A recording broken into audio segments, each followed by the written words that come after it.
Boa tarde. Vamos dar início à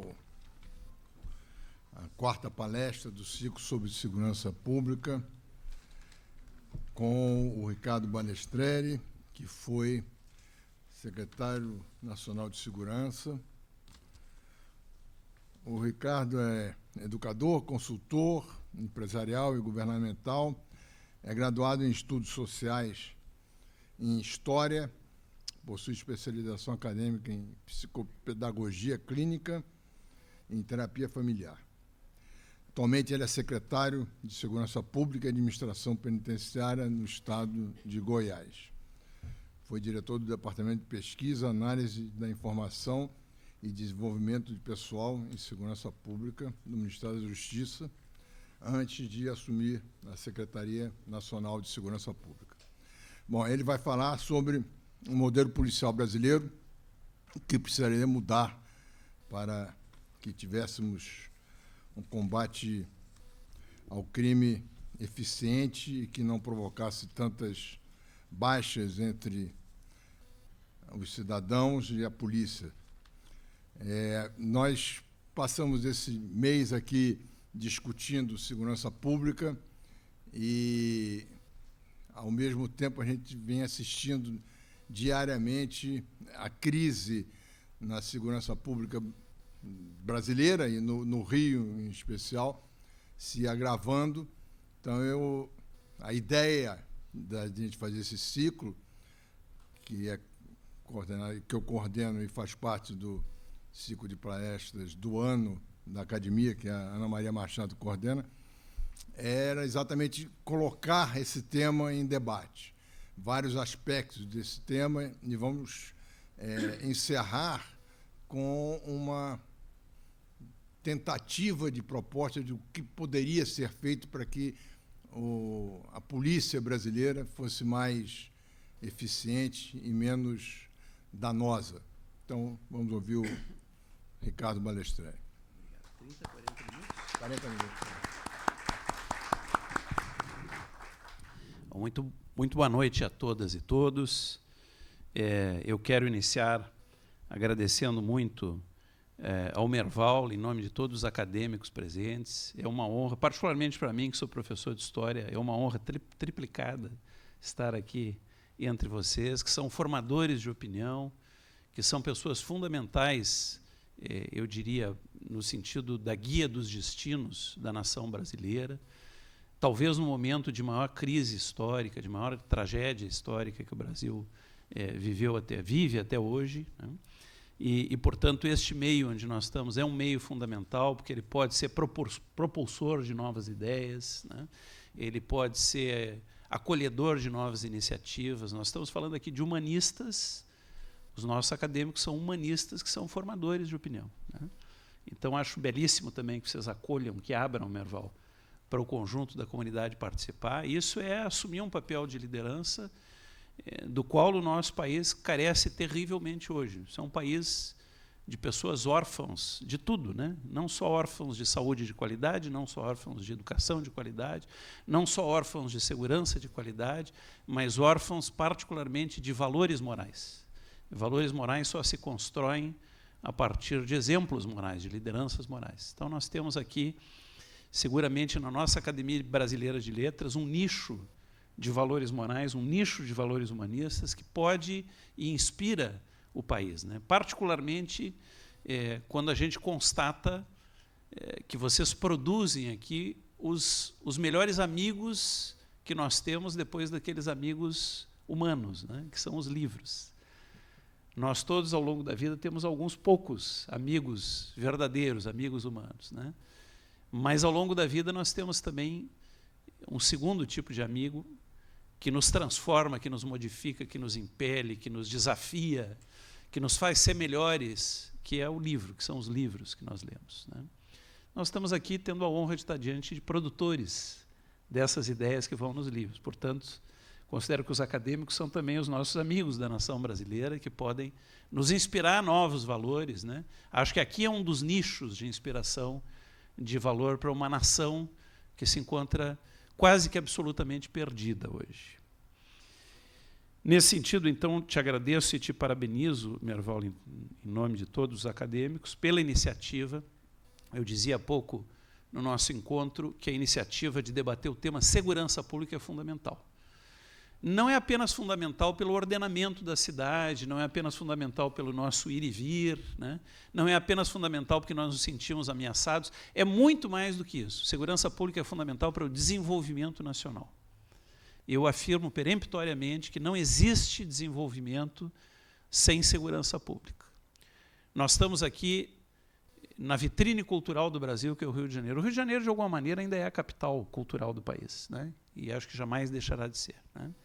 Pois a capital cultural do país, particularmente vivenciando seus dramas de segurança pública, hoje somados a dramas de segurança pública nos estratos mais superiores da sociedade, a capital cultural do país se encontra bastante perdida hoje, bastante sem referências morais significativas para que ela inspire, como sempre inspirou, como o Rio de Janeiro sempre inspirou o Brasil inteiro. Então nós precisamos, eu vejo aqui esse ciclo, Merval, eu vejo como um ciclo histórico no sentido de uma chamada, de uma corajosa chamada para que a gente abdique do nosso sentimento de aplastamento cidadão, de incapacidade, de às vezes de niilismo, né? Porque a gente está chegando em alguns segmentos sociais no niilismo e não crerem mais nada, né? E essa coragem de fazer essa chamada para discutir o tema da segurança pública, ela é a coragem de chamar a população, chamar a nação brasileira que vive aqui, particularmente na cidade do Rio de Janeiro, para uma retomada, para um redespertar, para um reconstruir deste país, que tem tudo para dar certo, mas que tem dado errado, que merece ser reconstruído e tem que ser reconstruído pelas nossas mãos e, particularmente, sem muito sebastianismo, né? Acho que se alguma coisa a história nos vem ensinando é que Dom Sebastião se perdeu já há muito tempo na África e não volta mais, né? Não volta mais nem Dom Sebastião, nem Dona Sebastiana com as suas caravelas para salvar Portugal e o Brasil, né? Nós somos Dom Sebastião. Nós precisamos arregaçar as mangas e fazer a diferença. E acho que esse é o sentido de um processo como esse, reconhecendo a segurança pública como fundamental para o processo de desenvolvimento. Isso é um problema muito sério no Brasil, porque a tecnocracia brasileira não consegue perceber a correlação, isso que a ONU percebe com tanta clareza, a correlação entre desenvolvimento e segurança. Mas é muito óbvio, é muito claro, quer dizer, onde não há segurança pública, não há investimento, há evasão de capital, não há turismo suficiente, há desvalorização de aluguéis, há desvalorização de imóveis, né? Eu assisti ontem na Globo News um programa sobre atividades econômicas nas favelas do Rio de Janeiro. Elas são quase todas produto do período em que as UPPs deram certo. Nós podemos ter as nossas críticas às UPPs, mas os UPPs tiveram um período onde acertaram e mudaram a cara do Rio de Janeiro, ainda que sozinhas, né? Ainda que a polícia tenha sozinha tentado uma intervenção sem a participação dos demais segmentos sociais. Agora, esse reflorescimento econômico do Rio em muitas regiões, ele se deve à chamada pacificação, pode ser uma pacificação, inclusive, merecedora de crítica em alguns aspectos, mas, de qualquer maneira, uma pacificação e uma retomada do território. Na medida em que vocês perdem isso, na medida que o resto do Brasil perca isso, nós perdemos as oportunidades de desenvolvimento. Eu quero rapidamente, antes de entrar no meu tema específico, não teria muito sentido entrar nele sem fazer esse preâmbulo, dizer a vocês, e eu estou recém na saudação, isso é um costume meu, na saudação eu já vou colocando algum conteúdo, né? Mas eu dizia que não é possível haver desenvolvimento sem segurança, e eu quero aqui retomar toda uma teoria que é elaborada em Harvard hoje, né, pelo professor Robert Putnam, um dos grandes referenciais da ONU. O Putnam diz o seguinte: onde não se formam redes de engajamento cívico, só para localizar melhor com vocês, o Putnam é um grande acadêmico, cuja pergunta central é por que alguns lugares ricos se desenvolvem e outros lugares ricos, como o Brasil, não se desenvolvem, né? Então já vamos começar diferenciando desenvolvimento de riqueza, né? Desenvolvimento significa tirar os envolvimentos, tirar as amarras. Desenvolvimento, portanto, é o conceito social. Um país é desenvolvido quando há bem-estar para todos. E um país não é desenvolvido quando ele é rico, mas não há bem-estar. Então, nós somos, tecnicamente, um país subdesenvolvido. Nós nos encantamos, às vezes, de fazer parte dos BRICS, enfim, mas nós somos, tecnicamente, um país subdesenvolvido. Vamos assumir, porque 95% do povo desse país é pobre e miserável, né? Então, a grande questão do Putnam foi essa. Por que algumas regiões e países ricos se desenvolvem, dão bem-estar, e outras regiões e países ricos, como o Brasil, não conseguem se desenvolver dando bem-estar a todos?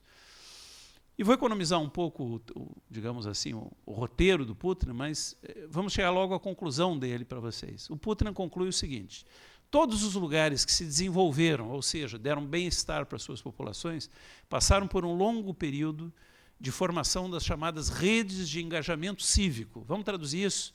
Quando os cidadãos começam a acreditar em si mesmos e não esperar filialmente que o Estado paternal resolva tudo por eles. Quando arregaçam as mangas, como aconteceu ao fim da Segunda Guerra na Europa, quando os cidadãos resolvem arregaçar as mangas e fazer a diferença.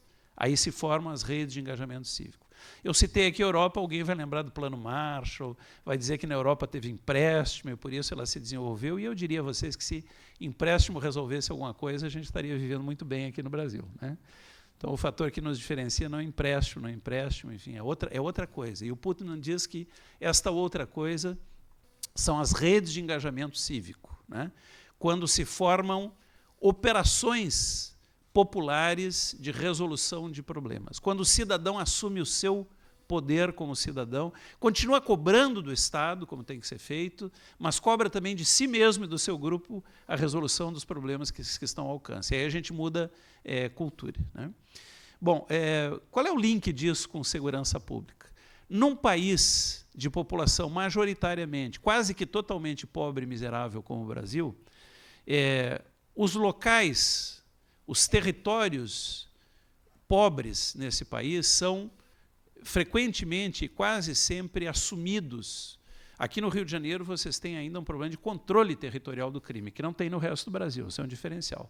Mas no resto do Brasil tem algo similar ao Rio também, que não é o controle, mas é a supremacia cultural sobre os territórios pobres, né? Quero lembrar vocês do Pablo Escobar, há uns anos atrás, dirigindo na Colômbia uma reunião dos bandidos, chefes do mundo inteiro, onde, ao final da reunião, eles decidiram criar uma política cultural para a juventude. Eu acho isso o máximo, que a maior parte dos estados não tem uma política cultural para a juventude, mas os bandidos têm. E aí não estranhem quando virem o conteúdo das músicas que comumente, banalmente são cantadas hoje, né?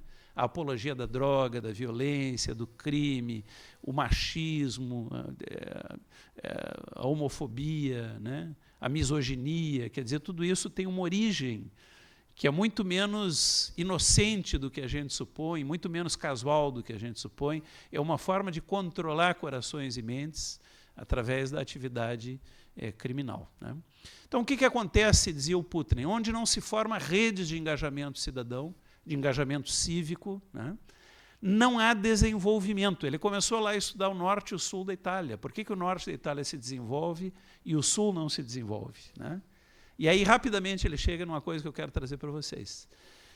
A presença ostensiva das máfias no sul da Itália, onde há predominância cultural do crime. Não precisamos nem chegar à dominância territorial, como vocês têm aqui. Onde há predominância cultural do crime, não há espaço e não há liberdade para a formação de redes de engajamento cívico.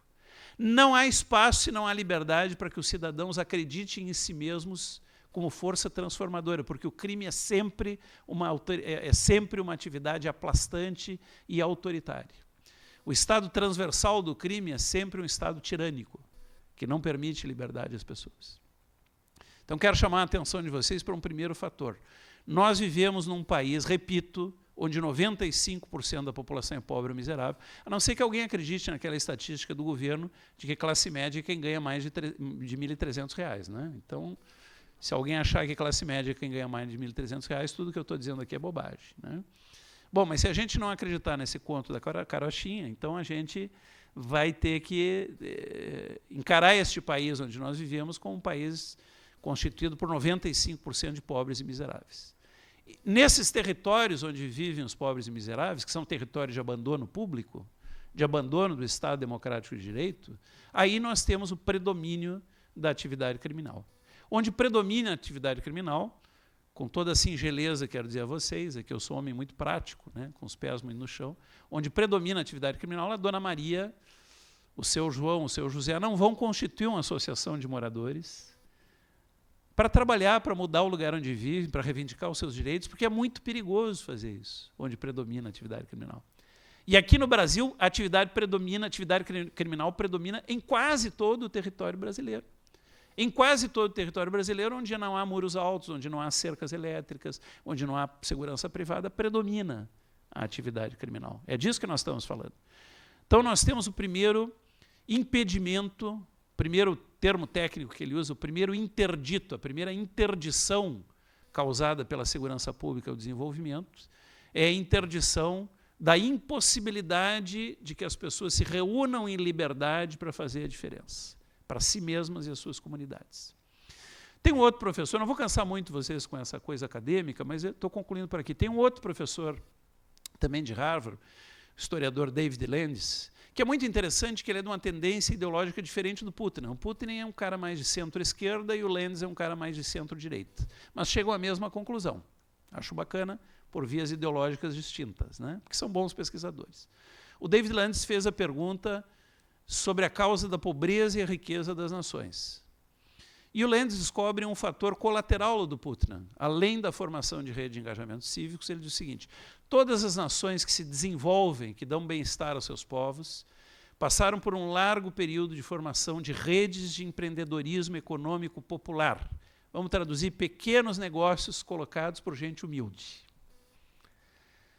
Qual é a correlação disso com segurança pública? Onde não há uma ambiência de segurança pública, não há condição de colocar pequenos negócios. Vamos traduzir isso, essa teoria sofisticada do David Landis, de uma maneira bem simples, né? Onde predomina o crime, a Dona Maria, o seu João, o seu José, que eu citava antes, eles não se sentem impelidos, não se sentem com vontade, não se sentem motivados para colocar pequenos negócios. A Dona Maria pode ter economizado dinheiro a vida inteira com grande sacrifício. E um dia ela tem dinheiro para colocar um armazém na frente de casa. Mas a Dona Maria ouviu falar que a Dona Joana, sua amiga, foi assaltada 10 vezes no último mês. E aqui eu estou falando de crime ordinário, não estou falando de crime organizado, né? Se a Dona Joana foi assaltada 10 vezes no último mês, conclusão lógica da Dona Maria: não vale a pena tirar o dinheiro da poupança e investir. Eu estou dizendo de maneira simples uma coisa que é a teoria sofisticada de Harvard, né? Mas eu gosto de dizer desse jeito, porque as pessoas não são números, as pessoas têm nome e sobrenome. A Dona Maria não vai tirar o dinheiro da poupança e investir num armazém, porque ela tem medo de ser assaltada como a sua amiga Dona Joana. E aí ela não produz pequeno negócio. Se ela estiver inserida num contexto de grupo delinquencial, ela não investe no armazém porque ela sabe ou que vai ter que vender coisa irregular no armazém, ou que ela vai ter que pagar pedágio para o crime, para o seu armazém existir. Ora, isso elevado à potência de uma população inteira significa um esgotamento das possibilidades de instituir pequenos negócios. Eu não quero ir muito longe, Merval, vamos falar aqui no nosso amado Rio de Janeiro, né? Vocês pegarem, eu conheço razoavelmente bem o Rio, de tantos anos que trabalho aqui. Vocês pegarem a maior parte dos territórios do Rio, ou são territórios dominados ou predominados por bandidos. Não tem condições de estabelecer grupos livres de reivindicação de direitos, de debate, de reflexão, de redes de engajamento cívico, porque o medo predomina. Não tem condições, quer dizer, você faz isso a que preço, se quem domina a comunidade é o bandido, né? Não tem condições de colocar pequenos negócios, David Landis, né? Redes de empreendedorismo econômico popular, porque é preciso pedir permissão ao bandido, pagar de alguma maneira pedágio ao bandido, se submeter, se for crime ordinário, à sucessão de crimes ordinários que vão implodir aquele pequeno negócio. E, por fim, e eu cabo algo que é consensual no mundo acadêmico todo, não há desenvolvimento sem educação de qualidade. E aí vocês vão se perguntar, e aí o que tem que ver educação com segurança pública? Tem tudo a ver. Eu sou um homem que gosta de exemplos concretos. Eu vou contar um exemplo concreto que eu vivi numa escola de comunidade aqui do Rio de Janeiro, né? foi dar uma palestra para professores de uma escola de comunidade aqui do Rio sobre educação para a cidadania. Quando eu terminei, um colega meu, professor de história, levantou a mão e disse num tom um pouco agressivo, ele disse, olha, colega, isso tudo aí é muito bonito, mas não dá para fazer. Eu achei estranho, porque, em geral, os professores de história têm um viés mais humanista e se entusiasmam com essa ideia, né, de uma educação para a cidadania. E eu disse, colega, por que não dá para fazer? Ele falou, eu já tentei e vi que é impossível. Eu vou te dar um exemplo concreto. Eu dou aula de história para ensino médio. Eu, num dado momento, tive que ensinar os meus alunos desta comunidade aqui do Rio, eu tive que ensinar os meus alunos adolescentes a passagem do mundo antigo para o mundo feudal. Que vocês lembram, né? Invasões bárbaras, insegurança pública, castelos e castelões, proteção para os trabalhadores que viram servos dentro do castelo e todo esse processo. Então me disse o colega aqui da Escola do Rio, os meus alunos muito dispersivos não estavam entendendo. E aí eu fiz aquilo que em história a gente chama uma ponte didática. Eu parti do passado para o presente. Eu disse, olha, vocês querem entender, meus alunos? Vou dar um exemplo. Lembrem do nosso Rio de Janeiro. Cada vez mais as pessoas que querem segurança têm que morar em condomínios privados, cercados eletricamente e com segurança privada. Os castelos e os castelões. Cada vez mais os pobres ou trabalham como mão de obra barata para quem vive nos castelos, ou ficam à mercê de serem mão de obra barata também para o crime organizado e para as organizações. Tecnicamente, seriam organizações delinquenciais que vocês não têm no Rio crime organizado. Crime organizado no Brasil só tem um, que é o PCC, o Grupo Paulista, né? E o que vocês têm no Rio são grupos extremamente poderosos, mas que a gente chama de organizações delinquenciais. Qual é a diferença? Crime organizado tem rede nacional, enfim, cobra mensalidade, tem pernas e braços internacionais, tem tudo aquilo que o PCC tem, que não é o caso, por exemplo, aqui do Comando Vermelho, que está tentando fazer isso, por isso que está em confronto com o PCC, e esse confronto se dá hoje em todos os presídios do Brasil. Não estou falando de opinião minha, estou falando de material sigiloso, mas que nesse nível eu posso partilhar com vocês, material sigiloso de inteligência que nos chega a nosso secretário de Segurança todo dia, né? Essa batalha, essa guerra, na verdade, vai piorar muito mais ainda para frente. Bom, mas voltemos ao nosso colega de História. E aí ele me disse, olha, então, professor Ricardo, eu tentei fazer a ponte didática. Eu digo, olha, comparem, meus alunos, no Rio de Janeiro está acontecendo uma coisa parecida, né? Os condomínios privados, os castelos. O povo humilde tem que se refugiar para conseguir fugir de alguma maneira da violência e do crime, mas acaba virando mão de obra barata, enfim. Bom, eles passou aquela aula e na aula seguinte, me diz ele, quando eu fui dar uma explicação e eu pousei a minha mão no quadro verde, voou do fundo da sala de aula um punhal jogado por um menino de 17 anos, empregado de uma organização delinquencial. E ele disse assim, não bastasse isso, nesses termos aqui, para nós às vezes engraçados, que vocês cariocas usam, né? Eu, gaúcho, também usa termos engraçados. E ele disse assim, não bastasse isso, ao fim da aula, este aluno me juntou pela gola, ele disse. Me juntou pela gola, me empurrou contra a parede, pôs o dedo na minha cara e disse, professor, nunca mais abra a sua boca em sala de aula para falar contra os companheiros do movimento. E aí eu usei uma expressão que gaúcho usa muito. Eu olhei para a fila da frente, estava a diretora, orientadora pedagógica, educacional, e eu olhei para elas e disse assim, mas que barbaridade! E o que é que vocês fizeram? E eu nunca vou esquecer da diretora da escola, envermelhando, abaixando os olhos e dizendo, nós não fizemos nada, professor, nós queremos continuar vivos. E aí vem a parte mais triste. O meu colega, professor de História, diz assim, eu fiz. Eu voltei para casa, analisei o conteúdo programático do ano inteiro e tirei qualquer coisa que pudesse ofender os bandidos. E aí a pergunta subsequente, pessoal, é o seguinte, como falar em educação sem liberdade? Nós podemos falar em escolarização.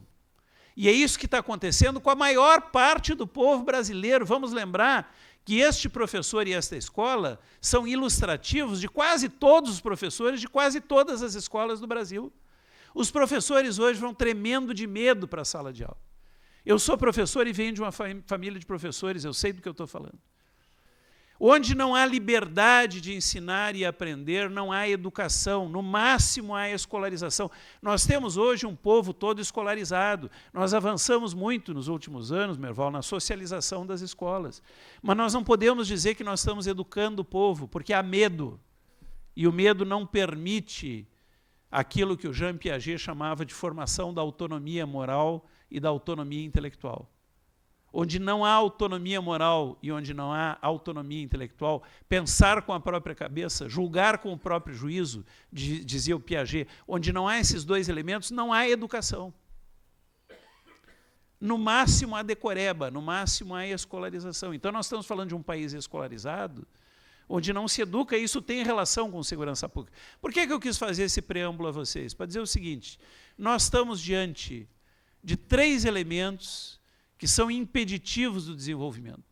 Educação de baixa qualidade, não formação de redes de engajamento cívico e não formação de redes de empreendedorismo popular. Com a maior dor no coração, quero dizer o seguinte a vocês, este país está fadado ao fracasso, em que pese ser um país muito rico. Este país está fadado ao fracasso se nós não conseguirmos reverter essas 3 tendências. Não há caminho possível para o desenvolvimento. E aí nós vamos ter que nos conformar em continuar sendo um país rico, mas sem as menores condições de dar bem-estar ao nosso povo. E, aliás, muito rapidamente, antes de entrar no meu tema, propriamente dito, e ele não teria sentido se eu não colocasse isso que eu estou colocando agora, eu quero lembrar uma ocasião, eu fui convidado uma ocasião para passar 20 dias falando sobre o Brasil na Noruega. Porque os jovens noruegueses, todos corados, bem nutridos, né? Bem de vida, os jovens noruegueses estão muito preocupados com os jovens de países como o nosso. Então eles têm lá, entre muitos movimentos, eles têm um movimento chamado Operação Um Dia de Trabalho. Um dia no mês de outubro, todo ano, eles põem as suas caixas de engraxate nos ombros e eles não têm nenhuma vergonha de ser engraxates, né? Interessante que, do ponto de vista de valores, né, de signos, essas coisas são diferentes. Aqui no Brasil, pessoas têm vergonha de trabalho manual, né? Estamos falando do país de maior bem-estar do planeta, que é uma honra para eles sair com a sua caixa de engraxate às ruas, engraxar sapato o dia inteiro, sair com instrumentos de jardim, cuidar de jardim o dia inteiro, e todo o dinheiro que eles ganham, eles têm de 14 a 18 anos. O mais velho presidente tem 18 anos. Todo o dinheiro que eles ganham um dia, que é entre 6 a 10 milhões de dólares, eles mandam para ajudar estudantes pobres em países como o nosso. Em dado momento, o Brasil foi escolhido e eu passei 20 dias circulando a Noruega e falando sobre o Brasil, porque eles não querem só ajudar, eles querem conhecer o país que eles ajudam, né? E eu comecei, pessoal, preciso contar ainda isso a vocês, eu comecei num grande auditório secundarista, tinha lá 1.000 e tantos, quase 2.000 estudantes, juntaram várias escolas. E logo na entrada eu me apresentei, eu disse, meu nome é Ricardo e eu venho de um país pobre chamado Brasil. É um gaiato no meio da plateia, levanta a mão. Eu olhei, achei que devia ser um menino dos 16 anos, né? E eu disse, que estranho, eu nem comecei a falar, ele está de mão levantada já. Eu disse, pois não. E ele me disse, professor, não leve a mal, né? Porque eles são muito educados, mas são duramente sinceros. Professor, se o senhor não leva a mal, eu posso fazer uma correção na sua fala? Eu não disse nada, mas eu fiquei pensando, eu nem fiz fala nenhuma, eu disse o meu nome apenas e que eu venho de um país pobre chamado Brasil, né? E eu disse, pois não, pode fazer a sua correção. Ele disse, o senhor não sabe, mas nesta escola, da qual eu faço parte, nós estamos há 3 meses estudando o Brasil, inclusive índices econômicos brasileiros. E eu quero dizer o seguinte, que algo que nós aprendemos é que o Brasil é um dos países mais ricos do planeta. E ele usou a expressão, ele diz assim, o Brasil faz vergonha à Noruega, nós não chegamos aos pés de vocês. E a correção que eu quero lhe fazer é o seguinte, eu até hoje me arrepio quando eu lembro disso, assim, professor, não se apresente mais dizendo que o seu nome é Ricardo e que o senhor vem de um país pobre chamado Brasil. Se apresente dizendo que o seu nome é Ricardo e que o senhor vem de um país injusto chamado Brasil. Isso é muito diferente, ele me disse, né? 16 anos, né? E eu quero dizer a vocês que a minha fala não é ideológica, eu não sou, poderia com muita honra ser, eu não sou de partido político, eu não sou afiliado a nenhuma ideologia, eu sou um professor de história tentando fazer jus à verdade, essa verdade que todos nós estamos em busca, né? Eu nunca vou esquecer dessa lição que eu tomei desse rapaz de 16 anos, porque eu me senti muito envergonhado, né? E eu me senti envergonhado diante do país do maior IDH do planeta, me dizendo, nós somos, e aí ele completou dizendo, professor, nós somos pobres perto de vocês. E vocês não têm nem do que reclamar, porque ao final da Segunda Guerra Mundial, me disse ele, o nosso país estava destruído. Nós reconstruímos o nosso país do nada, aqui só tem pedra e petróleo vocês também têm, ele me disse, né? Isso me envergonhou muito de pensar numa trajetória toda que a gente faz aqui, sem conseguir resolver os nossos dramas, né? E aí eu pensei, isso tem um link direto com segurança pública. Por quê? Porque um dos fatores que nos impede de sermos um país decente é que nós não conseguimos resolver os nossos dramas de falta de liberdade, de organização, de expressão, de colocar pequenos negócios, porque nós somos, de fato, um Estado democrático para uma minoria de pessoas das quais nós participamos. Mais uma vez, não é um discurso ideológico, é uma constatação, né? Nós sempre dizemos o seguinte, nós vivemos uma democracia. Sim, para nós de classe média e de classe alta. A maioria do povo não vive numa democracia. A maioria, desculpem trazer esse conceito aparentemente, alguém pode achar até sectário, eu não sou um tipo sectário, mas eu tenho que dizer isso claramente para vocês. A quase totalidade do povo brasileiro vive sob o tacão de uma ditadura, que é a ditadura do crime. Porque a quase totalidade do povo brasileiro não é comandada pelo Estado Democrático de Direito, ela é comandada no dia a dia pela atividade criminal. E se nós pensarmos, inclusive, do ponto de vista econômico, na maioria das vilas e favelas brasileiras, o único negócio que restou em pé é a atividade criminal organizada. O sujeito não tem mais onde trabalhar, o sujeito não tem mais heróis verdadeiros em quem se inspirar, ele se inspira no bandido, no correntão de ouro, no sujeito que anda cercado de menininhas, né? Eu trabalhei muito tempo com jovens de classe popular e eu os questionava, eu dizia, você sabe que você vai viver pouco? Você, estatisticamente, vai viver até os 24, 25 anos. E a resposta que eu sempre ouvia e sempre me surpreendia, eu sei, tio, mas eu prefiro viver lá no sul, pelo menos o slogan é esse, não sei se é o mesmo no Rio. Eu sei, tio, mas eu prefiro viver, me diziam eles, é doloroso isso, eu prefiro viver 10 anos a 100 do que 100 anos a 10. Se eu viver só 10 anos, eu vivo assim como o senhor está vendo. E a gente espera que eles mudem, mas como é que eles vão mudar se eles não têm exemplos? Eu não estou fazendo aqui um discurso de leniência com o crime sempre deve ser punido e combatido. Eu estou tentando, de alguma maneira, arranhar uma explicação de como é que nós chegamos no ponto em que chegamos, né? Então, nesse sentido, enfim, eu esqueci de cumprimentar todos vocês, além dos acadêmicos que estão aqui. Cumprimento todos em nome da minha amiga Sayonara, que eu tive o prazer de reencontrar hoje, depois de tantos anos. E que eu tenho essa mania já na saudação de entrar no conteúdo. É do meu estilo de trabalhar. É uma honra também muito grande estar aqui sucedendo o Fernando Henrique, enfim, a Ilona, o Robert, né, o Luiz Eduardo Soares, meu querido amigo, né? Mas quero lembrar também rapidamente a vocês, antes de concluir falando do modelo policial, que neste país trágico do ponto de vista do seu subdesenvolvimento, ninguém gosta mais de dizer que o Brasil é um país subdesenvolvido, ele literalmente é um país subdesenvolvido. Não mudou nada nesse sentido, né? As nossas ilusões não mexeram com esse país. A nossa ilusão de que 30 milhões de pessoas, 32 milhões, tinham saído da pobreza para da miséria para a pobreza e não para a classe média, não estou desmerecendo, né? Cuidado, né? Ninguém tirou 32 milhões de pessoas deste país da pobreza para a classe média. Nós tiramos 32 milhões de pessoas da miséria para a pobreza, né? Todos já voltaram para a miséria, inclusive. Agora ainda com o desencanto de ter perdido aquele pouquinho que tinham conquistado, né? Então, é uma vida trágica a vida desse povo nosso. É uma vida extremamente trágica. E quero dizer a vocês que vamos ter agravamento da criminalidade vindo aí pela frente. É o agravamento gerado pelo crime, o crime motivado pelo desespero. Nós temos um certo padrão da criminalidade, brincando com vocês, obviamente eu não acredito nisso, é metafórico, né? Nós temos uma criminalidade típica que está no DNA. O sujeito acha que a profissão dele é ser bandido. Nós temos hoje no Brasil crescendo uma criminalidade que é produto do desespero. É o sujeito que tem um filho chorando de fome em casa, que está há 2 anos, estou falando de caso real, que eu conheço. É o sujeito que tem um filho de 2 anos em casa chorando de fome e há 2 anos ele já entregou o currículo para Deus e o mundo. E ele já entregou o currículo até em semáforo. e ele não consegue emprego em lugar nenhum.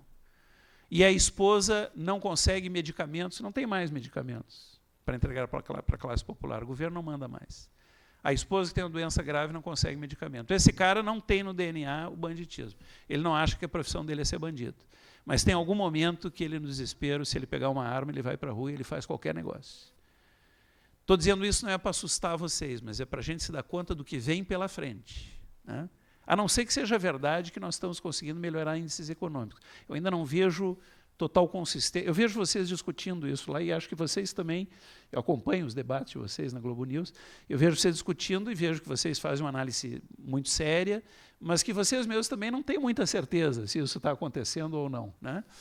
Eu torço para que esteja acontecendo, porque se a gente tiver que enfrentar mais 2 ou 3 anos de desemprego no Brasil, uma das consequências, sou obrigado a trazer isso como técnico para vocês, estou dizendo com absoluta certeza, uma das consequências que vai se agravar muito o fenômeno do crime e da violência no Brasil. Muito, não é pouco, né?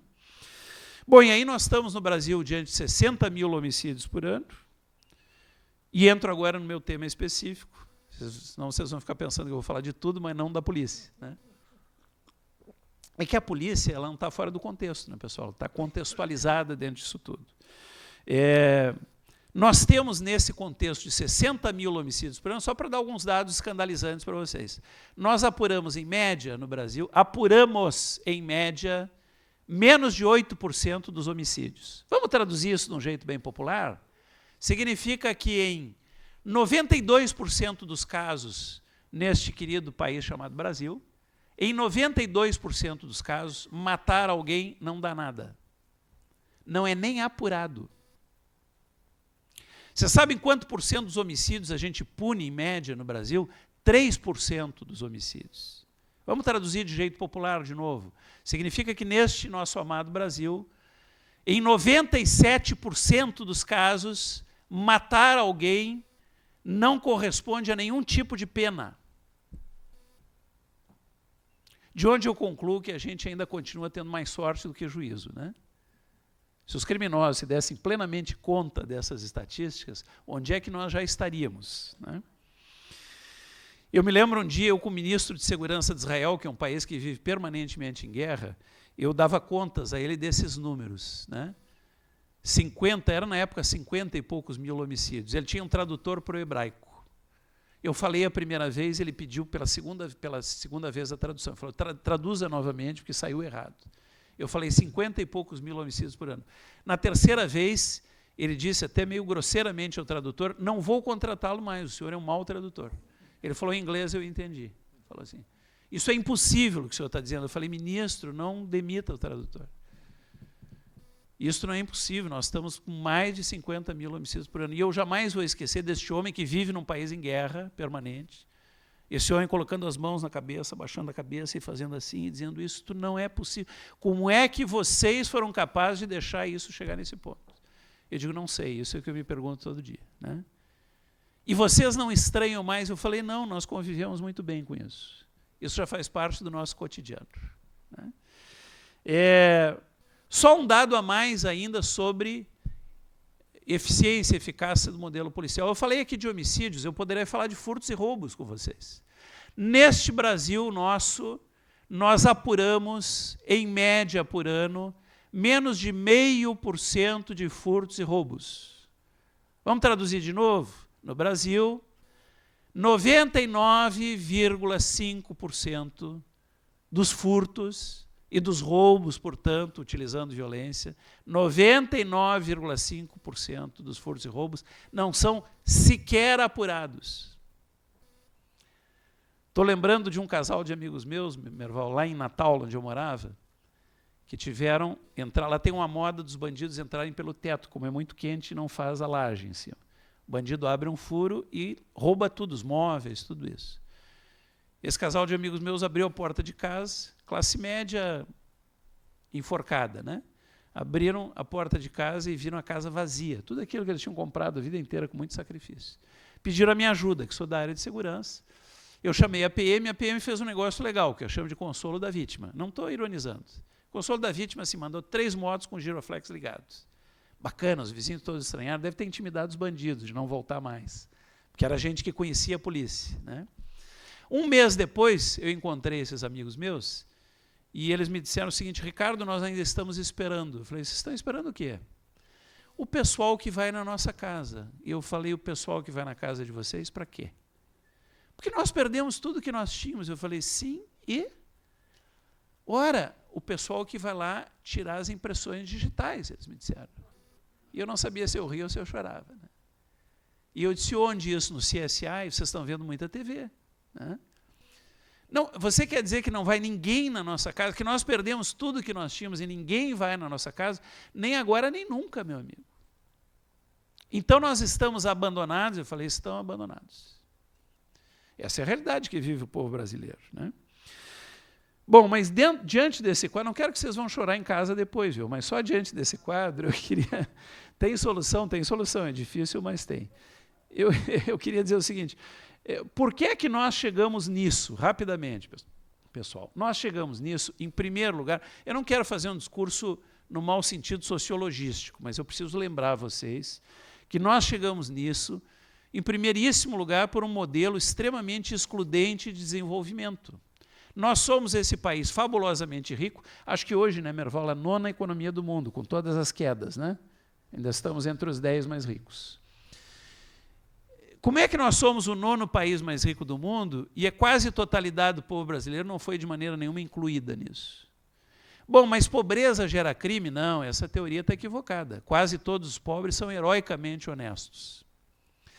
Só que pobreza, junto com mais 2 outros fatores, gera crime. Pobreza mais ideologia consumista gera crime.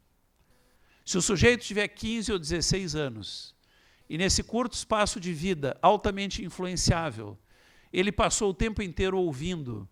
Desculpa, eu vou falar de uma marca concreta aqui, nada contra eles, espero que não me processe porque eu acho que está sendo retransmitido, mas eu vou falar porque ela é muito simbólica, né?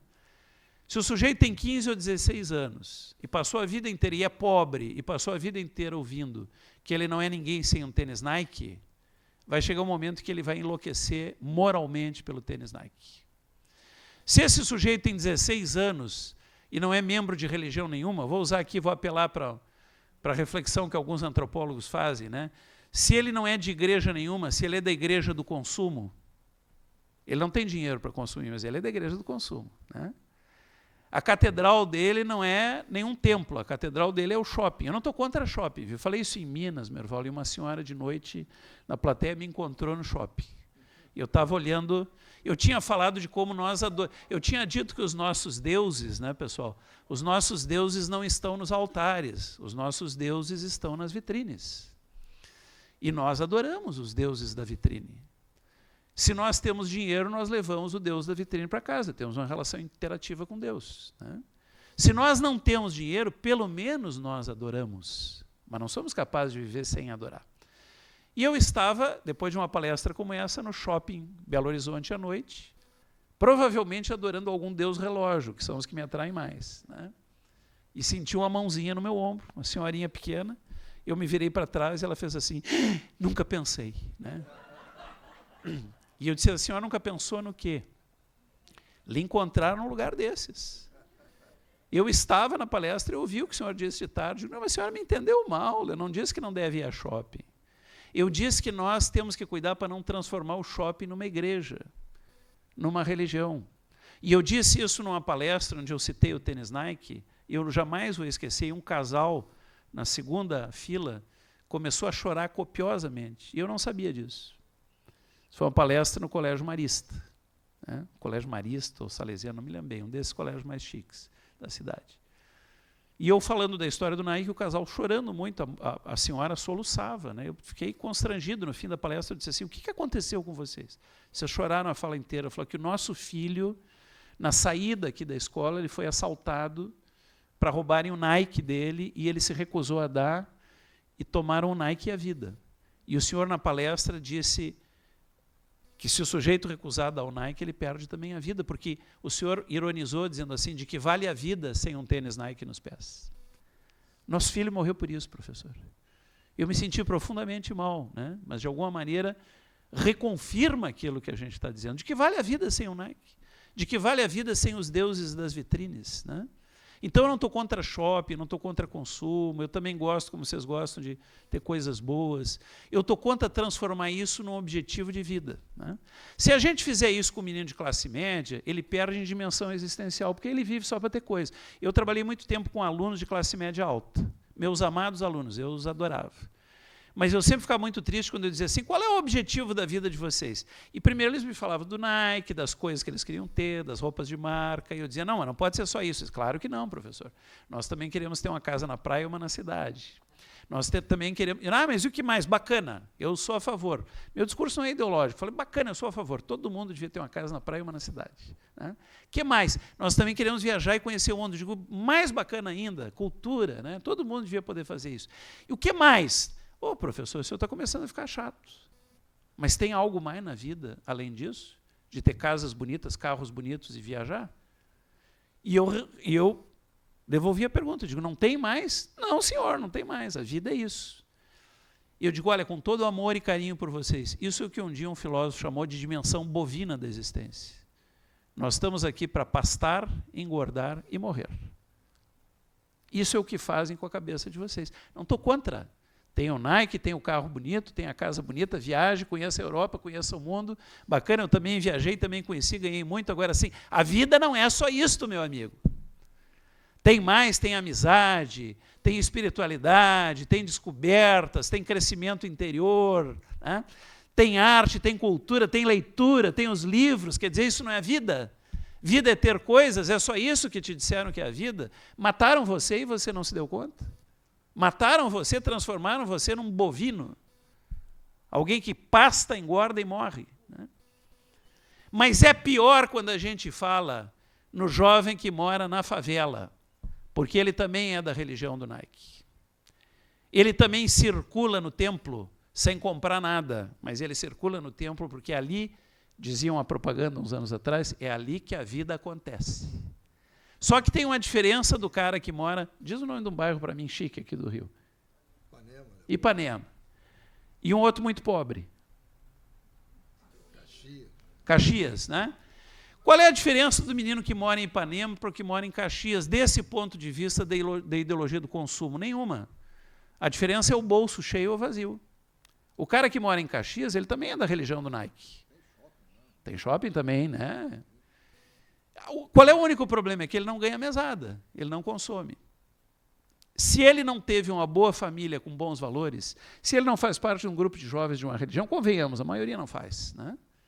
Se ele não é um sujeito que teve um adulto, uma professora, um professor, que foi uma inspiração moral na escola, se ele foi um desses muitos meninos, particularmente homens, que estão imersos na cultura da violência, se ele foi um desses muitos meninos, né, dos 44% de lares brasileiros, onde a mãe é mãe e pai, e trabalha fora o dia inteiro, e ele é criado por uma irmãzinha maior, e se ele não aprendeu com a irmãzinha maior nenhum valor na vida, porque a irmãzinha maior também não tinha, em algum momento, sendo da religião do Nike, ele enlouquece e ele vai tomar o Nike de quem tem. E eu não estou desculpando ele fazer isso. Eu não estou dizendo que ele não tem que ser punido, não me entendam mal. Eu estou dizendo que esta é a maneira da gente compreender como é que num país tão rico como o Brasil, como é que a gente gera criminosos sem parar. É desse jeito que a gente gera. Então, esses elementos todos, pessoal, nos levam a uma necessidade de repensar o modelo brasileiro, né, de participação da população nos bens que a própria população produz. E, mais uma vez, quero dizer, isso não é um discurso ideológico, é um discurso óbvio, e, se vocês quiserem, é um discurso óbvio, inclusive, para qualquer sistema capitalista civilizado, decente, que exista em qualquer parte do mundo, né? Não estou aqui fazendo propaganda nem disso e nem daquilo. Estou dizendo assim, é muito difícil entender um país tão rico como este, com um povo tão pobre e tão mergulhado na dependência ideológica da ideologia norte-americana de consumo, que domina esse povo inteiro, mas que não é o povo norte-americano, que não tem essa capacidade, não tem esse poder de consumo que você encontra nos Estados Unidos. Estou falando dos Estados Unidos porque, inclusive, a Europa é muito menos consumista que nós, né? Eu falei há pouco da Noruega, os carros que eles andam na Noruega, a gente não acredita, são uns carrinhos meio chumbregas aqui para o nosso padrão brasileiro, né? Mas é porque eles são muito ecológicos, eles demoram muito a se livrar do carro deles, porque aquilo paga um preço para a natureza, né? Outra cultura, outro tipo de capitalismo, outra forma de ver as coisas da vida, né? Então, nós temos um dado agravante da violência, que é esse, que é o dado social. Mas nós temos um outro dado agravante da violência, que é o caos no modelo policial brasileiro. Então, aqui eu quero concluir dizendo isso para vocês. Os nossos policiais, pessoal, na sua maioria, os policiais brasileiros são heróis, que arriscam diariamente as suas vidas por nós, sem um mínimo de condições para fazer isso, sem salários suficientemente dignos, sem equipamento suficientemente funcionando, sem compreensão social, sempre na mira da nossa crítica. Por quê? Porque tem gente que psicopatiza e se porta mal? Tem, mas tem gente que psicopatiza e se porta mal na medicina, tem gente que psicopatiza no judiciário, tem gente que psicopatiza na política. Puxa, na política, então, como tem gente que psicopatiza, né? Então, é impossível que em qualquer profissão do poder não tenha segmentos que se portem mal. O que tem que ser é julgados e, se culpados, punidos severamente, inclusive como exemplo, né? Agora, a maioria dos policiais brasileiros diariamente arriscam a vida por nós e salvam as vidas de cidadãs e cidadãos brasileiros. Apesar desse heroísmo dos policiais, o sistema de segurança não funciona. Por que não funciona? Porque tem um modelo policial extremamente infeliz no Brasil. E eu, rapidamente, quero dizer para vocês por que é infeliz. Em primeiríssimo lugar, porque não houve na Constituição de 88, estou muito atrasado, Merval, já? Não houve na Constituição de 88, o professor tem um olho na plateia e o outro no presidente da mesa, né? Eu vi que ele olhou ali, eu digo, estou brincando, tio. Mas pode me avisar, eu sou gaúcho, então gaúcho, se deixar falar muito, não para. Por que isso aconteceu no Brasil, pessoal? Por que o sistema de segurança, em que pese o heroísmo dos policiais brasileiros, o sistema de segurança pública no Brasil é uma tragédia, é um dos piores sistemas de segurança do planeta. Não bastasse essa fonte eterna de geração de violência e crime, que é a enorme desigualdade, é escandalosa, desigualdade tem em qualquer lugar do mundo, eu sou um cara realista, né? Agora, a escandalosa desigualdade social brasileira, com ideologia consumista, gera sempre violência e crime. A maioria dos pobres são heroicamente honestos, como eu disse, mas tem uma fatia que vai ceder por falta de valores. Essa fatia é o suficiente para infernizar a vida da cidadania brasileira, né? Não bastasse essa máquina eternamente geradora de crime e violência, tem uma outra máquina que é criminógena também, que gera crime e violência, que é a própria máquina da segurança pública. Então, começa pelo modelo policial brasileiro, em que pese o heroísmo dos nossos policiais, a Constituição de 1988 praticamente não conseguiu mexer com o modelo de segurança pública. Nós temos hoje, Merval, basicamente o mesmo modelo de segurança que nós tínhamos em 1967. Né? Os lobbies oligárquicos e lobbies corporativistas não permitiram que se fizesse na segurança pública o que se conseguiu fazer no Brasil com saúde e educação. O que eu quero dizer com isso? As oligarquias brasileiras, e para não parecer partidário, eu quero dizer que o Brasil até hoje só conheceu governos oligárquicos, como o Brasil, né? Nós podemos ter políticos de alta qualidade, que são exceções, mas vamos falar de governo no sentido geral. O Brasil é um estranho país, que seja a direita, seja a esquerda ou seja o centro, só teve governos oligárquicos. Não quer dizer que as pessoas que estiveram no governo sejam más, não me entendam. Tem pessoas de altíssima qualidade, né? Eu quero dizer que não é novidade que neste país, sempre quem comandou o país não foi a classe política eleita. Quem comandou este país desde sempre foi o poder econômico, e eu não tenho nenhum viés contra o poder econômico, não tenho nenhum ranço ideológico de julgar as elites econômicas. Eu quero dizer o seguinte, que é um erro histórico no país que se perpetuou, que é aquilo que nós estudamos na filosofia, que é chamada plutocracia, né? Este país, desde o seu descobrimento, foi um país plutocrático. O que é um país plutocrático? É um governo dos ricos, para os ricos, exclusivamente no interesse dos ricos. O que eu estou contra os ricos? Não, eu acho que tem que ajudar os ricos também. Eu acho que os ricos têm o direito de ter o seu patrimônio, de ter o seu ganho e tudo isso. Agora, eu tô dizendo que nós não podemos constituir governos para favorecer só uma classe social. E isso que aconteceu aqui no Brasil desde sempre, e eu repito, estranhamente, de uma maneira muito heterodoxa para vocês, a direita e a esquerda. Este é um país que sempre foi dominado por plutocracias. Está aí os resultados, nós estamos vendo agora, né? Independente do discurso ideológico, quem dominou o Brasil de ponta a ponta foram plutocratas, foram plutocracia. Plutocratas, eu não vou dizer que parece que eu estou personificando, nós tivemos grandes governantes na história brasileira, mas não estou falando de pessoas, eu estou falando de tendências políticas, né, de macro tendências políticas. Então, o que acontece diante disso? Esses governos oligárquicos, esses grupos oligárquicos de domínio, sempre tiveram uma compreensão extremamente atemorizada em relação à polícia. Sempre houve um grande medo do poder das polícias. Até porque tudo isso se constituiu no Brasil, essas plutocracias brasileiras se constituíram em grande parte o arrepio da lei. Vamos ser mais claros, roubando dinheiro. Parte do poder vem da roubalheira, né? Pô, não estou falando nada de novidade hoje, né? Se a gente ligar a TV diariamente, vou dizer que o Merval me perdoe, assim, porque tem grande qualidade, inclusive, o material que vocês produzem na Globo News. Assim, eu não aguento mais ver, porque eu passo mal. Eu tenho crise melancólica à noite, eu não consigo dormir, né? Então não estou mais assistindo, né? Porque é uma sucessão de roubos, né?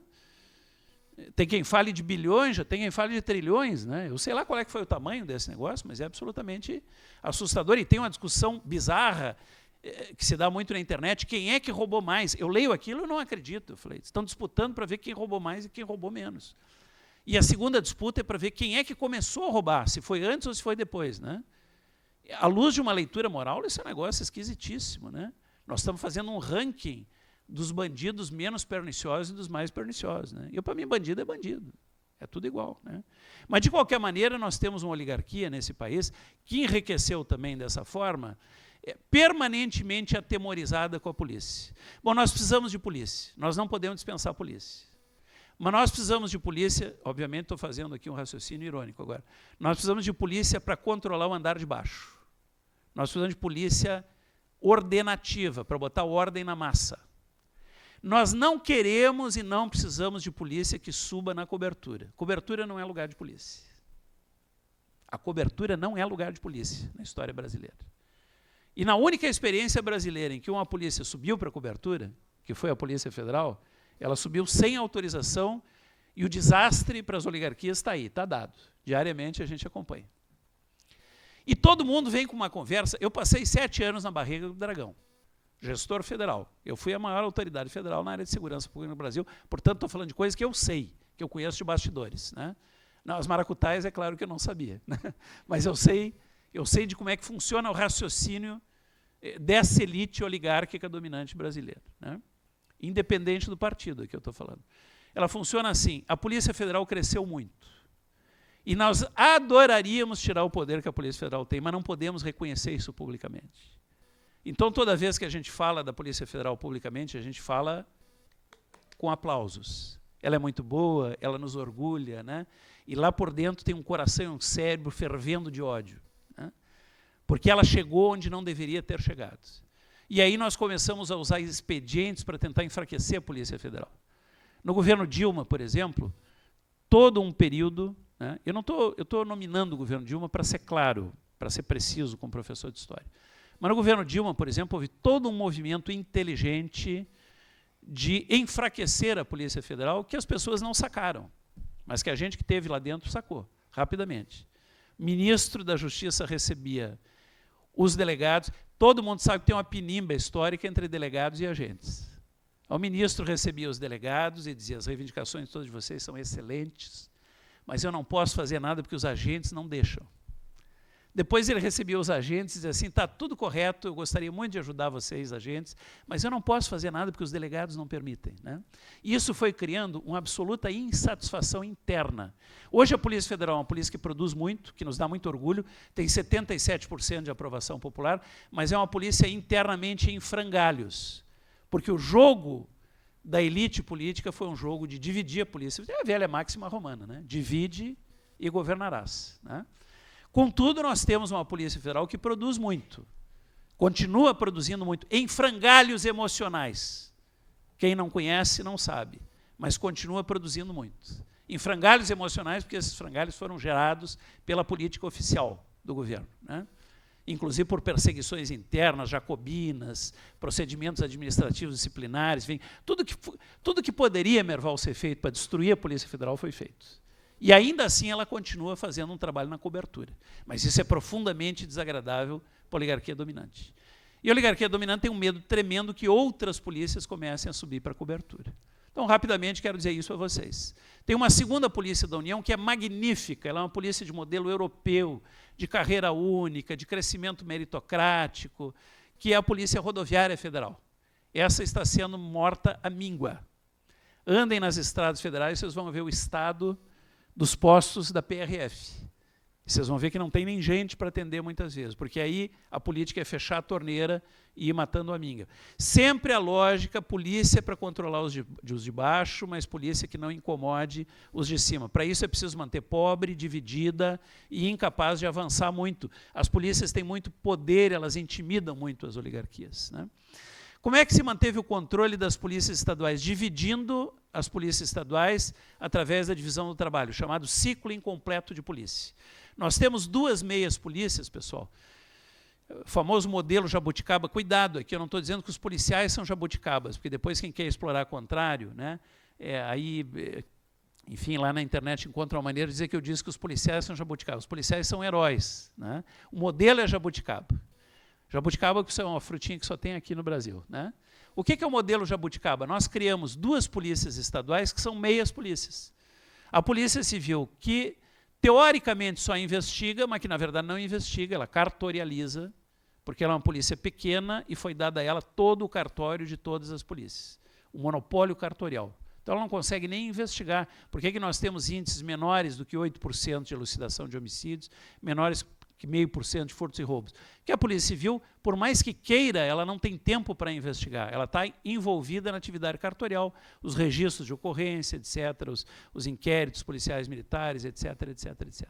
E temos uma PM que prende muito, que produz muito, mas que também não consegue fazer com completude o seu trabalho, não consegue sequer registrar uma ocorrência.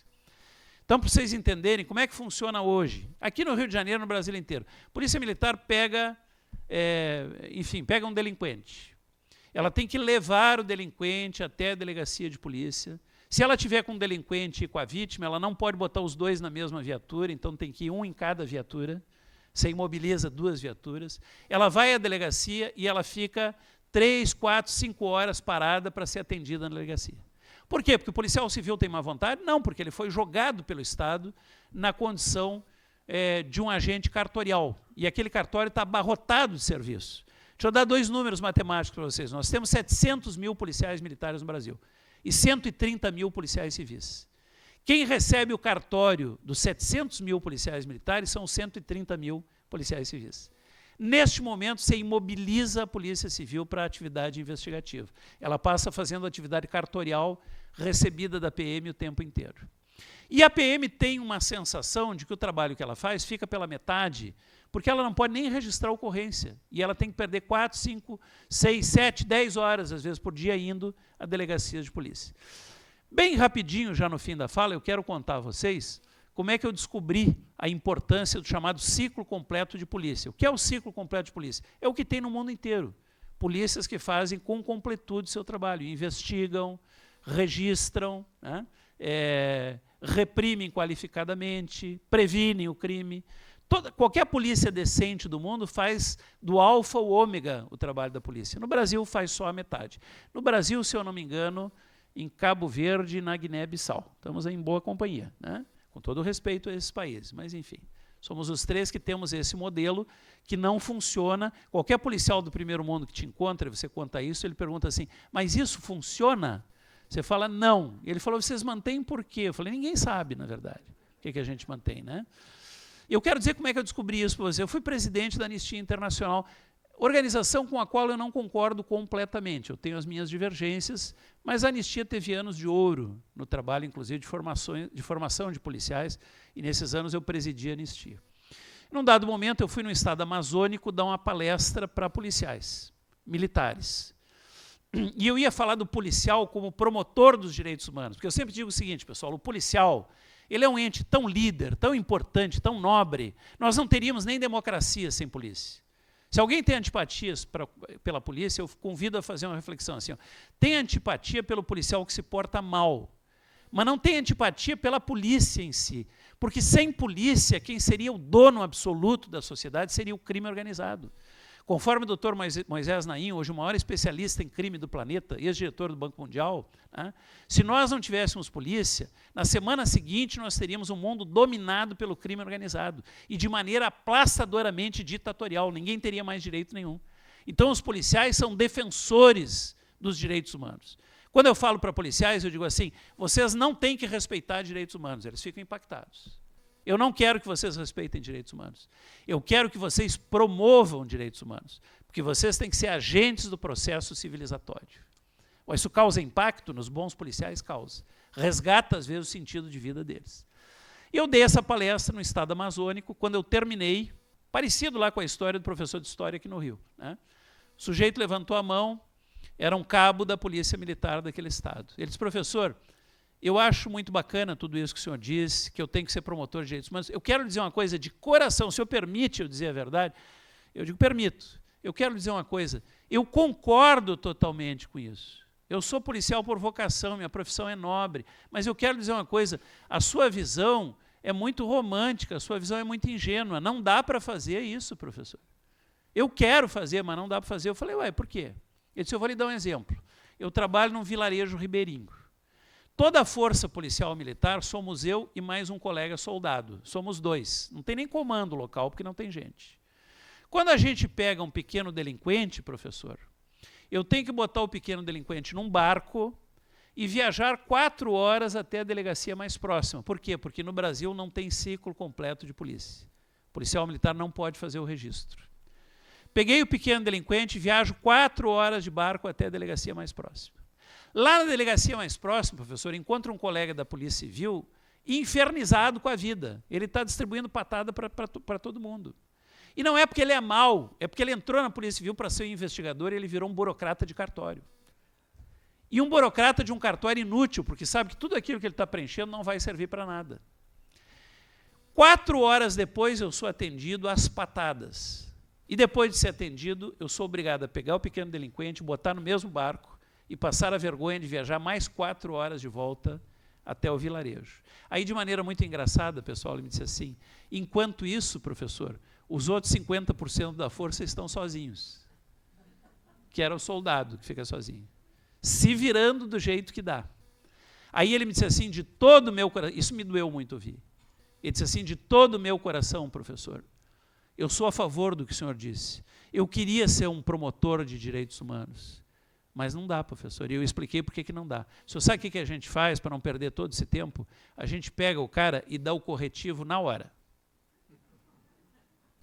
E aí eu descobri, pessoal, que para direitos humanos, o ciclo completo de polícia é fundamental. Os PMs não aguentam mais, Merval. Eles não aguentam mais perder esse tempo todo para nada. E essa é uma das principais razões dos policiais brasileiros serem heróis, mas terem um modelo falido. A outra razão, muito rapidamente, eu estou abusando de vocês, é que nós não municipalizamos ainda uma parte da segurança pública. Tem uma lei 13.022 no Brasil que já transformou as guardas em polícia. O guarda hoje não é mais guarda de patrimônio. O guarda hoje tem obrigação legal de defender o cidadão. Então ele se transformou em policial. Ele não tem nome de polícia, mas ele é polícia. Se ele não defender o cidadão na rua, se ele não efetuar a prisão do malfeitor, ele está prevaricando. Ele não tem mais escolha. Então, guarda é polícia. E os prefeitos resistem a transformar a guarda em polícia. Esse é o caminho errado, nós não temos que resistir, nós temos que educar as guardas, preparar as guardas, armar sim as guardas, porque não, no momento que elas se transformarem em polícia, tem que ter arma. Como é que ele se defende do bandido, né? Agora, precisamos que as guardas estejam preparadas para fazer isso, para não se tornarem guardas pretorianas de maus prefeitos. Mas isso se faz através de preparação, de capacitação, de educação, né? Precisamos, de igual forma, unir as polícias brasileiras pelo controle de fronteiras. Estou no finzinho, mas preciso dizer isso. Um grave problema deste país e daqui da cidade do Rio de Janeiro, por exemplo, é que tudo que vocês estão vivendo aqui no drama de segurança pública de vocês tem um nome, fronteiras. Não tem nenhum programa de fronteira, não tem nenhum programa de segurança pública de fronteira no Brasil. O que nós criamos em 2009, 2010, chamava PEFRON, tinha uma escola de formação de policiais estaduais para a fronteira em Belém do Pará, tinha 175 milhões iniciais reservados para investir em fronteira, tinha uma política de aviação em fronteira, tinha um hangar e uma pista de 2 quilômetros que nós herdamos da antiga fazenda do Lacer de Moraes, onde nós estávamos construindo uma vila militar com 22 casas, ia ter um apoio aéreo no estado do Pará. Tinha tudo isto ao fim de 2010. Em 6 meses, o governo seguinte tinha devolvido o hangar e a pista de 2 quilômetros asfaltada, tinha devolvido as casas militares, tinha fechado a escola em Belém do Pará, e vocês vão me perguntar, e o que é que colocaram no lugar? Nada, discurso. Entregaram a segurança pública das fronteiras às Forças Armadas, que são bravíssimas no Brasil contemporâneo, eu tenho profunda admiração por elas, mas não cabe a elas cuidar de segurança pública, cabe cuidar de defesa territorial e só secundariamente cuidar de segurança pública. E nós estamos aí banalizando o uso de Forças Armadas em segurança, o que é péssimo para o Brasil e é péssimo para as Forças Armadas, que ao fim e ao cabo vão acabar se metendo em confusão nisso e não tem tecnologia para isso. Vocês me perguntaram o que tem de segurança de fronteira marítima? Zero. Eu falei com o ex-ministro da Marinha, eu disse, ministro, o que vocês estão fazendo? Ele falou, Ricardo, quando cai no nosso colo, sem nenhuma tecnologia, sem nenhuma formação do ponto de vista de método, se cair no nosso colo, a gente aborda, mas muito mal. Quem mais faz isso? Ele falou, ninguém. Ninguém. E a Polícia Federal? Tem 3 bases marítimas, mas a Polícia Federal faz papel de polícia judiciária, não é a polícia ostensiva de fronteira marítima. Sabe qual é a tradução disso? Não tem ninguém cuidando de fronteira, ninguém cuidando de fronteira marítima no Brasil. E nós não queremos ter armas longas na cidade do Rio de Janeiro, nas mãos dos bandidos. Como é que não vai ter armas longas, gente? Mariano Beltrame, Merval, sempre me dizia, às vezes que eu visitei, olha, Ricardo, aqui pela janela, e me diz, você vê as chaminés fumegando, produzindo armas longas aqui no Rio de Janeiro para o crime. Não tem. Isso tudo vem de fora e nós sabemos e não tem nenhuma política consequente. Agora, nós vamos conseguir cuidar de fronteiras só com 2 polícias da União? A Polícia Federal tem 11 mil homens e a Rodoviária Federal tem 10 mil homens, total 21 mil homens, para cuidar de mais de 16 mil quilômetros de fronteiras. É inviável, é risível, não tem como fazer esse trabalho. Nós precisamos do apoio das polícias estaduais no somatório para cuidar de fronteiras. E, por último, realmente, eu quero dizer, além das reformas, né, tem mais reforma aí a fazer, nós precisaríamos de carreira única, nós precisaríamos de porta de entrada única na polícia, de ascensão meritocrática, o sujeito tinha que entrar agente de polícia, Merval, e chegar até comissário de polícia, você tem que fazer direitos, tem que fazer outra coisa, faz isso com uma exigência interna, mas ele tem que começar como se começa em boas empresas, ele tem que começar no almoxerifado até chegar à presidência, que ele precisa conhecer a atividade inteira, né? Ele tem que começar como soldado e tem que chegar a coronel por méritos, por exigência de titulação, enfim, de tempo de serviço, de boa folha e assim por diante. E aqui no Brasil nós temos 2 portas de entrada. Na civil o sujeito entra ou como agente ou como delegado, forma 2 polícias. Na militar, ou ele entra como praça, ou ele entra como oficial, forma 2 polícias, né? E eu não quero terminar sem dizer a vocês o seguinte, e a ideia da polícia única, com perdão de quem a defende, eu não sou um cara arrogante, não tenho a ilusão de ser dono da verdade, mas eu sou um pouco peremptório naquilo que eu acredito, então vocês me perdoem, deem um desconto, não quero atropelar ninguém. E a ideia de polícia única, Balestrelli, é uma ideia de ditadura. Polícia única é extremamente perigosa. Polícia única começa logo a ter o controle da ficha dos políticos, porque trabalha com inteligência única, sem concorrência. E rapidamente o país está dominado pela polícia. Nós não queremos um país policial. Nós precisamos da boa concorrência entre polícias. Em todas as boas democracias do mundo, nós temos polícias múltiplas, todas elas de ciclo completo, divorciadas uma da outra, nenhuma depende da outra, nenhuma briga com a outra, porque nenhuma incomoda a outra. E no Brasil não daria para ser como nos Estados Unidos. Estados Unidos, quem é que leva? Estados Unidos, você sabe que tem entre 18 e 23 mil polícias sempre, né? Eu não me enganei. Os Estados Unidos têm entre 18 mil e 23 mil polícias, de todos os tipos. Praticamente todas de ciclo completo. E vigora, numa parte dos Estados Unidos, a norma de que a polícia que leva é a que chega primeiro. Mas eles são mais organizadinhos que nós, eles brigam, né? Mas menos do que nós. Aqui daria morte, aqui daria tiro, se fosse quem leva chega primeiro. Mas o que tem que fazer aqui, pessoal, é dividir atribuições, divisão de trabalho. A Polícia Civil no Brasil teria que cuidar dos crimes de maior gravidade, aqueles que exigem periciamento, por exemplo, dos crimes de colarinho branco, do desbaratamento do crime organizado, que cresce assustadoramente no Brasil, né? E aí a gente discutiu uma vocação de peso para a Polícia Civil. Não ficar com bate-boca de cartório. Ah, quem é que vai registrar a ocorrência? É a civil ou a militar? Nós estamos batendo boca por cartório nesse país. Nós temos que falar em atividade policial.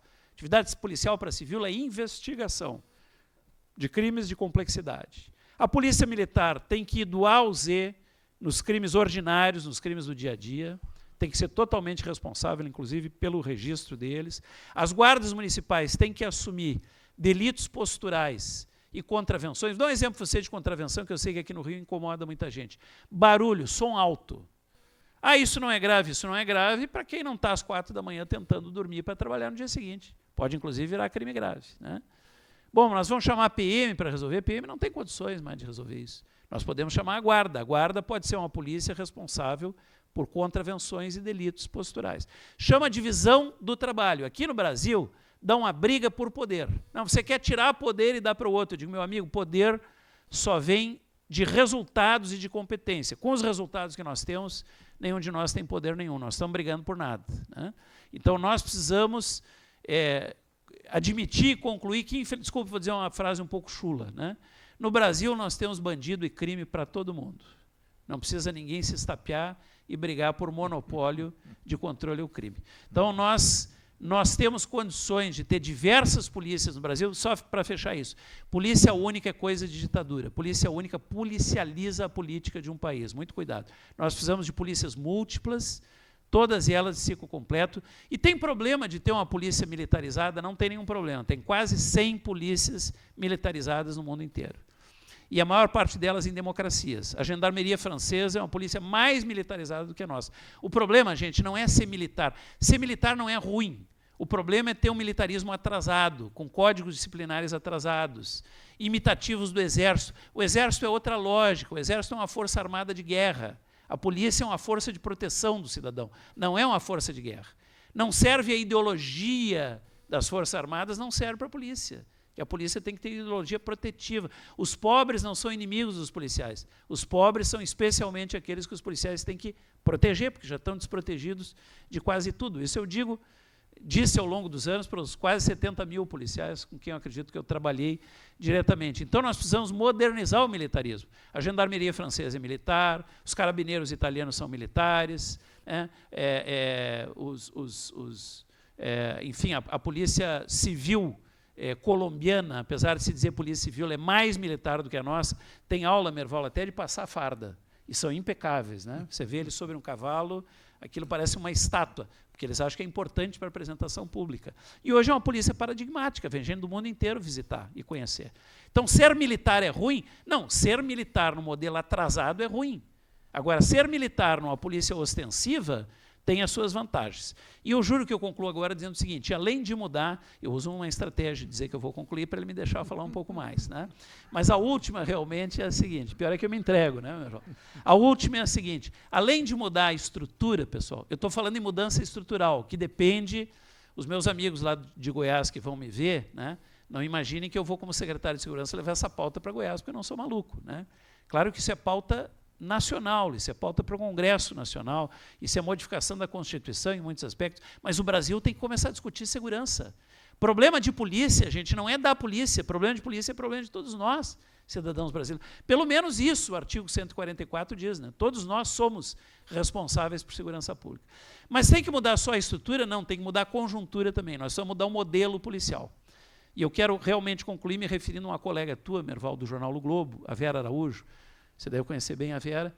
A Vera, acredito, uma das pessoas que entende muito de segurança pública no jornalismo. Antes de começarem as UPPs aqui no Rio, a Vera me entrevistou, eu era secretário nacional, e ela me disse assim, Ricardo, do que é que nós estamos falando? Ela me disse, eu digo, Vera, nós estamos falando de 40 anos de fracasso de uma política de pedalada em porta e porrada no Rio de Janeiro. Se porrada, tiro de fuzil 762 e pedalada em porta resolvesse alguma coisa, o Rio de Janeiro seria um paraíso. E eu não estou fazendo discurso romântico, eu não acho que tem que dar facilidade para bandido, eu não acho que tem que dar rosa para os bandidos e assim se resolve. Eu não sou nenhum idiota. Eu cheguei onde cheguei porque eu não penso assim. Eu sou um homem prático. Agora, o extremo oposto, a crença populista, que a gente vai matar esse bicho terrível da insegurança e do crime com uma bala de prata, nós vamos acabar com esse lobisomem, isso é conversa de político demagogo, que ilude a população. Não tem como acabar com esse bicho com uma bala de prata. Esse bicho é um bicho complexo, de 1000 cabeças, de 1000 braços, de 1000 pernas. Para acabar com esse animal feroz complexo, é preciso ter uma visão também complexa e científica. Não se mata violência e insegurança pública matando bandido, pessoal. Se matar bandido resolvesse alguma coisa, este país seria um paraíso. Aqui neste país tem pena de morte, se chama execução extrajudicial. Bandido se mata o dia inteiro nesse país. Se isso resolvesse, estaria tudo bem. Mas as pessoas ingênuas não se dão conta que o crime é uma indústria. Dr. Moisés Naim, mais uma vez. O crime é a indústria mais lucrativa do planeta. E toda indústria tem um exército industrial de reserva. A cada geração de bandidos eliminada, eu vou dizer para vocês o que acontece. Uma nova geração mais jovem e muito mais cruel e muito mais difícil de combater assume. Porque enquanto tiver uma atividade lucrativa como essa, enquanto tiver demanda, vai ter gente para atender a demanda. É absolutamente ingênuo quem pensa que o jeito de matar o crime é matando o criminoso. Se fosse assim, estava tudo resolvido. Mas não vamos falar de matar, que é ilegal, e pedalar porta de barraco, e dar tiro com arma transfixante no meio do cenário, no palco da luta, mas nós não estamos em guerra, né? E quem mora em volta não é dano colateral, não dá para matar os pobres que não são bandidos, mas que moram em volta, dá, porque é dano colateral, afinal nós estamos em guerra, né? Se morrer um monte de pobre, o que a gente vai fazer? Não é o que a gente queria, mas morreu, né?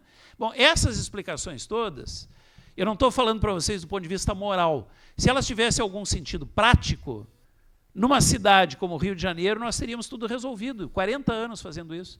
Sabe o que começou a resolver? A política chamada de ingenuidade. A política chamada de romantismo, as UPPs. As UPPs aqui de vocês foi o jeito que vocês batizaram um modelo internacionalmente de grande sucesso no mundo inteiro, chamado polícia de proximidade, que reduz de 40% a 70% da violência e do crime.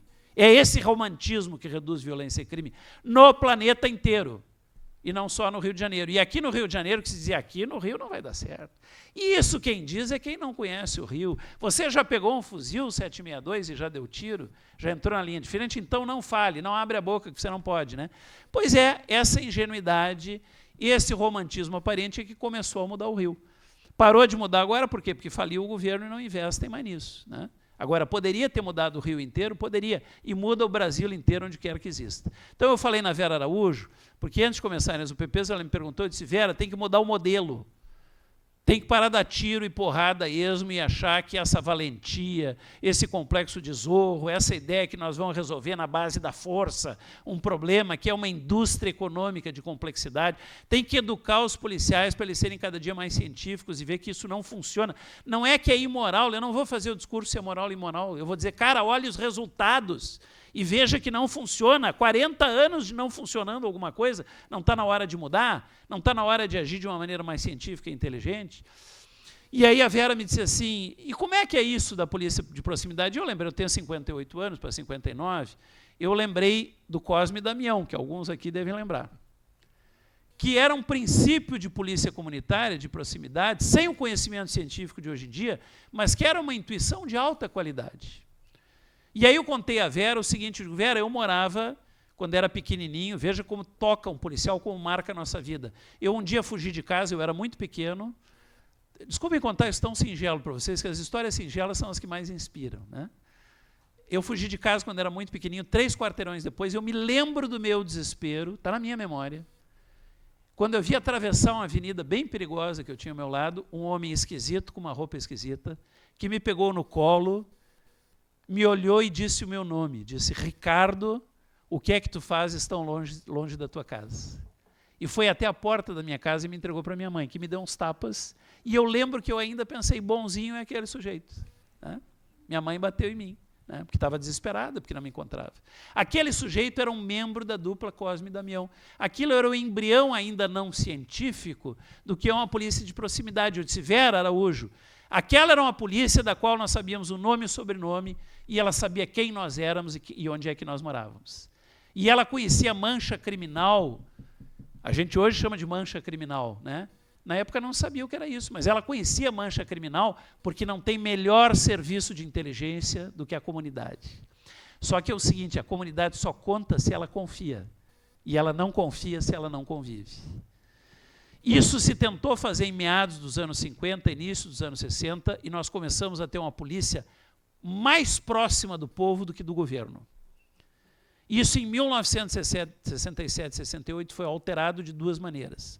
Nós levamos a Polícia Civil para cartorialização, tiramos do convívio popular que se dava na investigação e cartorializamos, e tiramos a PM do serviço de Cosme e Damião e colocamos a PM a circular deslocadamente pela cidade, no modelo já falido no final dos anos 60 nos Estados Unidos, que é muito nobre e necessário, que é o radiopatrulhamento, mas que não pode ser o modelo essencial, não pode ser o primordial de segurança pública, porque rouba do contato popular. Por que eu falei na Vera Araújo?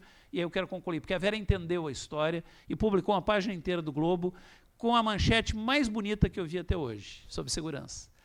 Muito feliz. E a manchete dizia assim, um policial para chamar de seu. E isso, de alguma maneira, foi o pontapé inicial no jogo, que estava sendo muito bem articulado pelo Mariano Beltrán e minha equipe, foi o pontapé público inicial dessa nova maneira de jogar a segurança pública, que são as UPPs.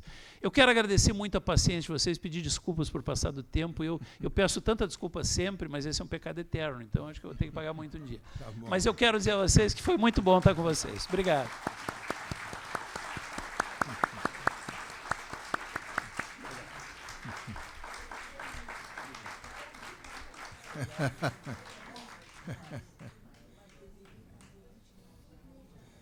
Bom, muito obrigado a todos.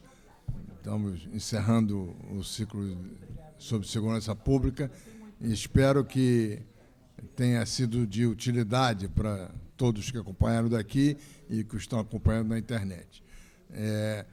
Na próxima semana começa um novo ciclo para uma política do idioma, coordenação do presidente da academia, do ministro Proença Filho, e moderação do Evanildo Bechara. Conferencista Mauro Vilar vai falar sobre dicionários do sem fim e as fronteiras do conhecimento. Muito obrigado a todos.